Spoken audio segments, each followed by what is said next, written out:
Welcome to another WILDwatch Virtual Safari. I'm Chris, and today here in Ngala, we are going to be looking for some wild dogs. Now, wild dogs can travel very long distances if they want to.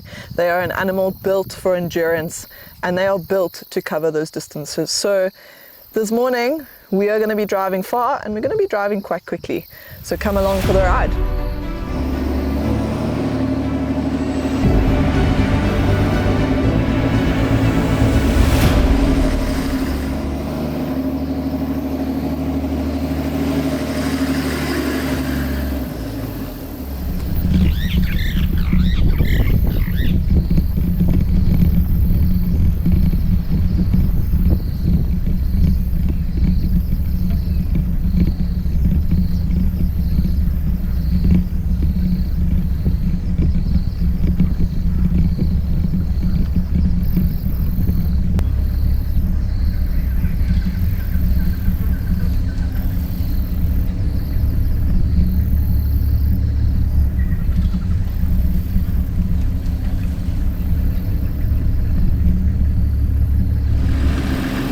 So, not too long ago, one of the guys actually called in some wild dogs on the radio. So I'm headed there right now to see if I can try find them again. But wild dogs do move quite quickly, so do I. So let's see if we can catch up with them.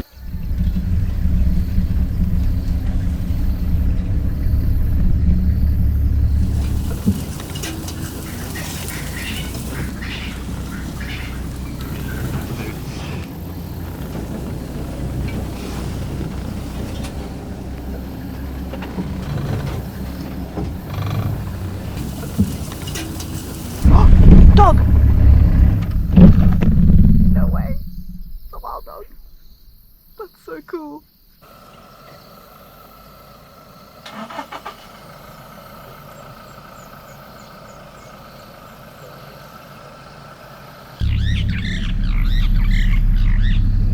don't know where the others are. Well, we have found the wild dogs.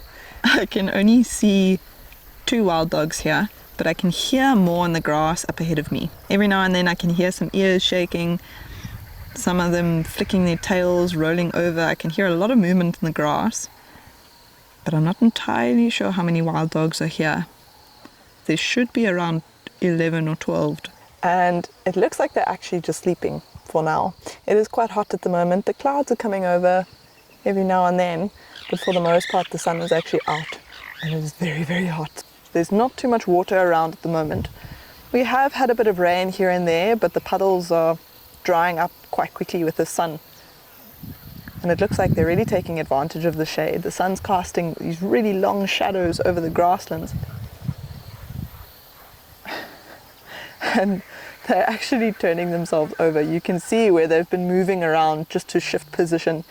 Maybe getting itchy in the grass as well. Often wild dogs have a lot of fleas and parasites that come with them. And so I'm sure they've been up scratching, getting rid of some of those parasites, and then finding a comfortable place to lie in the long grass.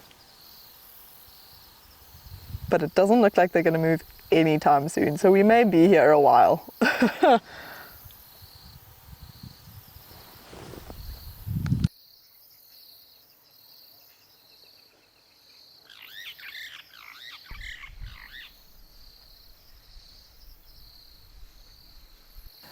This is the Ngala pack.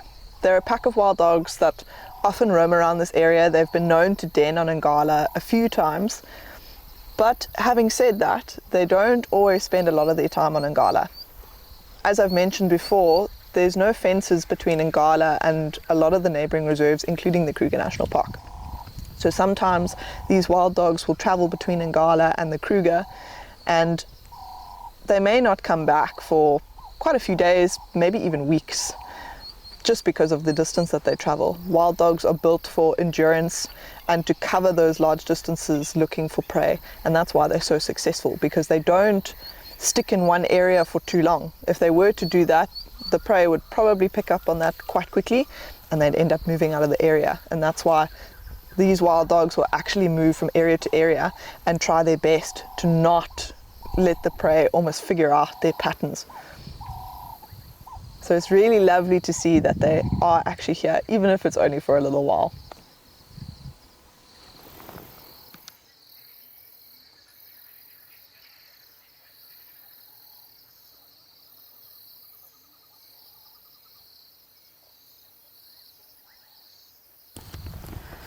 Wild dogs are typically more active in the early hours of the morning, and then around late afternoon, early evening, those are normally the times when they're up, they're moving around, maybe looking for water, maybe looking for hunting opportunities.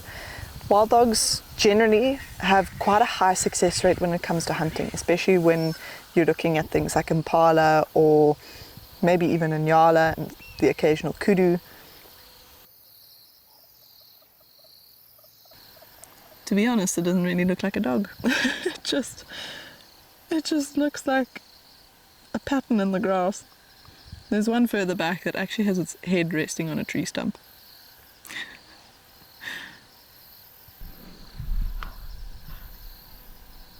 That is so cool. Oh, it's been ages since I've seen wild dogs.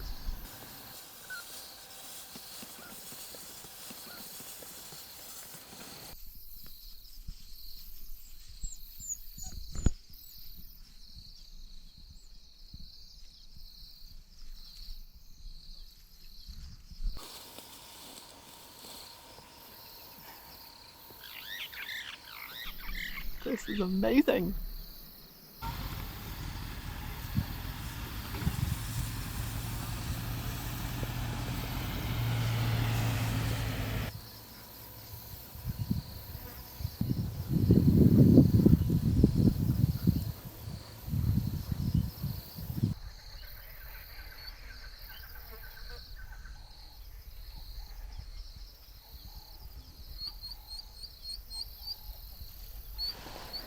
It looks like these wild dogs are not going anywhere anytime soon.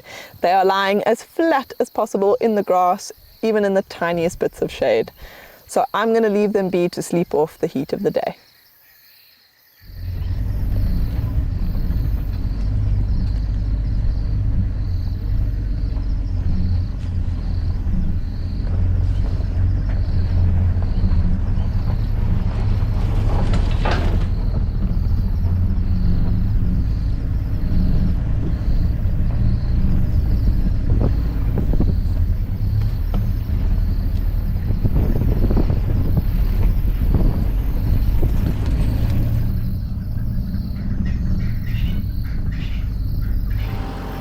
So we decided to come through the riverbed because quite a few days ago there was a lioness seen with some cubs in the area, and she hasn't been seen again since, so we wanted to come and check and see if she was still around.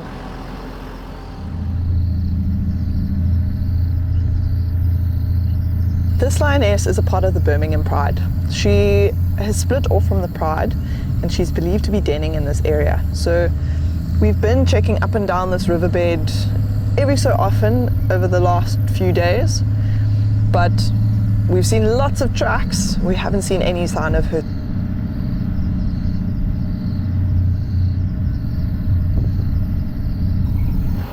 Oh my goodness, this is incredible. So we're gonna keep up with her and see where she takes us.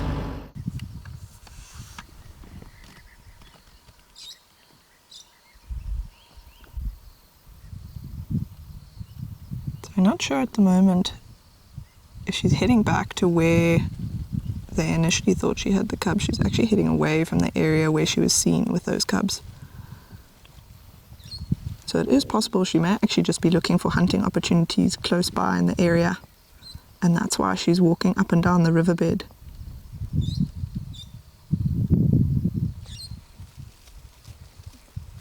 Looks like maybe she's been to the cubs already, or she went to go check out the area where the cubs have been, and now she's off looking for hunting opportunities, because she also has to sustain herself. If she doesn't eat, she can't produce enough milk to feed those cubs. So she's laying down in the river. She's been scanning both banks and up and down the riverbed. But it does seem like as the breeze comes through, she can smell something on the wind. So we're just waiting here to see what she does next. Now, we're not sure. We haven't seen any tracks of the cubs. We don't know how many there are. We don't know if it's one, maybe more. Lionesses can have anywhere between 1 to 6 cubs. On average, they maybe have about 2 or 3, but it's also dependent on the area and the dynamics of the lion prides in that area.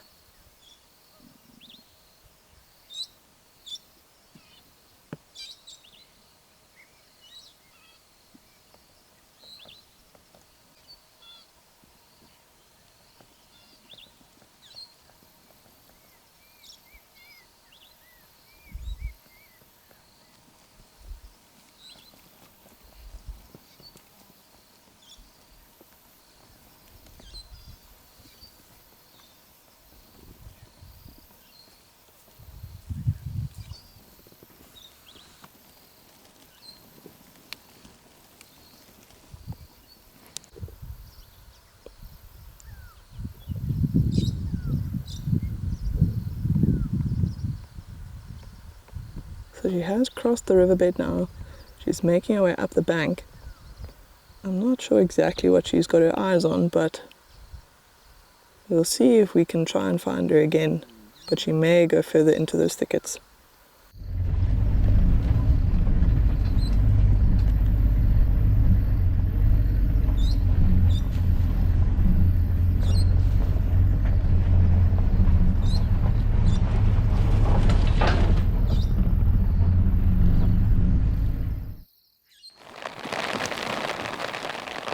So this lioness did not come back down to the riverbed, so we decided to loop around and try find her, and she has come out on the road, but it has started to bucket with rain. And that's probably a good thing for her. It'll be able to mask her scent from any animals, but also mask her sound of her footsteps as she's walking through, either on the stones on the road or maybe even breaking branches as she's walking through the grass and the bushes.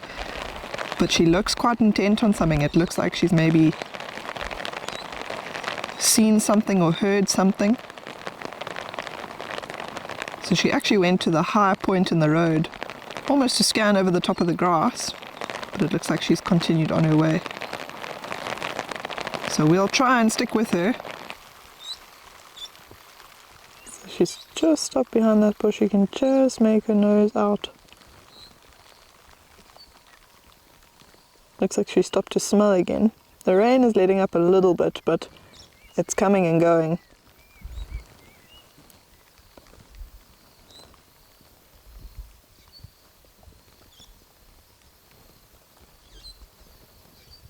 She is not making it easy for us. There's also some mongooses alarm calling in the background. They probably spotted her walking through these open patches, and now she's disappeared back into some more thickets. So round 2 of hide and seek. Look at how well hidden she can be just behind a few leaves.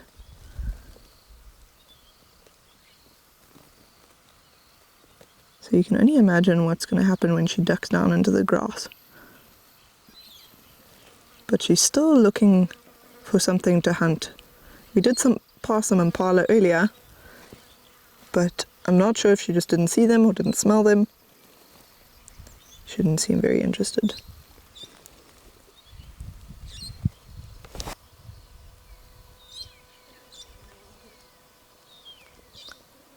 So what we suspect she's been doing is actually using the thickets to her advantage. There's a lot of open clearings around us now.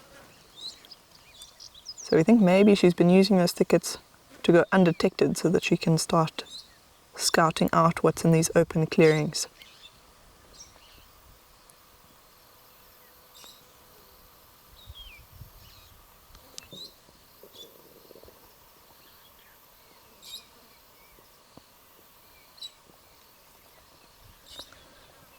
So now that the rain has disappeared, the sun came out for a brief moment. It's making everything very, very hot, and there's lots of flies around at the moment. So it may also be why she's flicking her tail every now and then.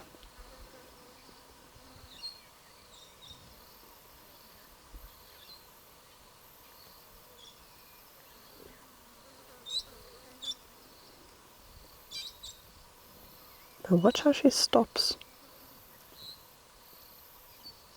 She stares for a while, listens, her ears are pricked up. Just making sure that she's not missing any sign of something that she could potentially hunt.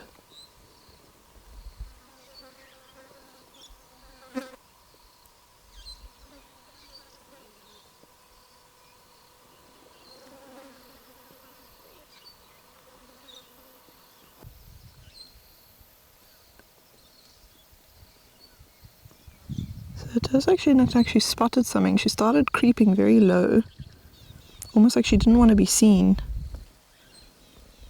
But she is heading into an area that's quite thick, so we're going to try to keep up with her. But it may be the last time we see her. Well, it looks like that is the last we're going to be seeing of this lioness. She went off into those thickets and we haven't been able to find her again, and unfortunately it's too thick for us to follow her in there. So all we can do is cross our fingers and hope she gets lucky and manages to find something to catch. Every time I think it can't get better, it just does. So join me again next time to see what other phenomenal things we can find out here.